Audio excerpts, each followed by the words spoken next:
Not all plants are safe. Knowing the difference can mean survival or danger. Hunger can lead to risky choices, but caution is essential. Bright colors often signal toxicity in the wild. Insects often eat safe plants, but this is not always guaranteed. Milky sap can indicate poisonous compounds. A strong or bitter smell may signal danger. Test the plant on your skin and wait for a reaction. If irritation appears, the plant is unsafe. Next, test a small amount on your lips. Only taste a very small portion at first. Wait and observe your body for any reaction.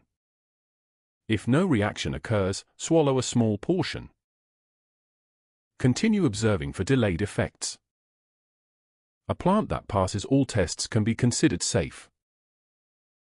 Always remember, many plants are still dangerous.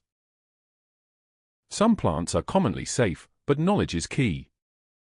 Mushrooms are highly unpredictable and often toxic. Cooking can reduce toxins in some plants. Plants near clean water are often safer.